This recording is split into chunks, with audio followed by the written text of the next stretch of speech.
Kelly Osbourne wasn't impressed with the first of her 7 stints in rehab. In the new documentary special, TMZ investigates Matthew Perry and the secret celebrity drug ring. The reality star reflects on the failings of the rehabilitation process when it comes to drug addiction. First rehab I went to was like university on how to be a better drug addict, Osbourne says. I learned so many tricks, so many things I never even thought of from my fellow addicts that were in there. Osbourne, 39, recalls that part of addicts' strategy for obtaining substances during rehab came from leveraging their tenure at the facility, essentially dangling their payment of the treatment center's fees as a bargaining chip. People threatened to leave until they got given what they wanted, whether it be Ambien for sleep, Valium for nerves. They would somehow end up getting it, she says. They end up giving them whatever it is they've asked for. The Osbourne star also makes troubling allegations about body brokers, people who intentionally try to make addicts relapse so treatment facilities can make more money from patients undergoing rehab. They'll sit outside AA meetings looking for weak and vulnerable people that they encourage to go and relapse so they can then pick you up again, she says. Hearing that claim, TMZ founder and host World11 incredulously replies, "Rehab centers will send people to AA meetings so that they can entice them to do drugs again so they can go back into rehab? That's hard to believe." Osbourne insists, "I swear on everything that is true. And it's heartbreaking." When introducing herself in the doc, Osbourne notes that she's in recovery. "I don't say I am recovered because I don't believe that I ever will be," she says, "and it's something that I have to work at every single day."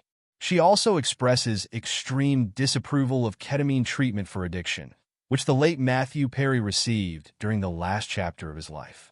"It's insane what has happened with this ketamine treatment," Osbourne says. "I am so against it. If you are an addict, that sort of treatment does not work for you. It is not a quick fix. It's not going to take you to the gates of hell and make you see yourself and come back to earth as a newborn person." Osbourne explains that her own experience with addiction began when she had her tonsils removed when she was 13. "They gave me a medicine that, for the first time in my life, made me feel like I was okay, like I belonged, like it was something that gave me this great big warm hug," she says. "It was the answer to what I was looking for. And I didn't know at the time, but what I was looking for was to be numb. It started out with the medicine for my tonsils being removed, and then I figured out how I could get that medicine all the time. And that was through doctors. I didn't have illegal street drug dealers. All of my drug dealers were doctors. Every single time." The reality personality says she never had any issues obtaining drugs from medical professionals. "I was a very good actress as well. I would feign a lot of pain, and I learned at a very young age how to get what I wanted from them," she recalls. "I would say that I was in pain, and they just wrote me a prescription." Osbourne quickly figured out which doctors were the best for getting quick prescriptions. "If you wanted an Adderall doctor, then I knew who to talk to. If it was opiates, then I also knew which people in Hollywood to go to find out who their new rock doc was," she says. "At one point, I was going to like 6 different doctors, and I had them in New York and LA and London, so that when I ran out, I could call different ones to refill them for me." Osbourne also says Perry played a key role in her rehab experience. "I was 19 years old, I was in rehab for the first time, and I just wanted to run," she remembers.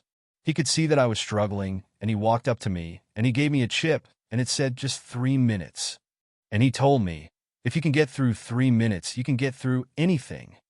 That chip got me through that day, which then got me through the next day, which then got me through the next day. And I'll never forget that moment."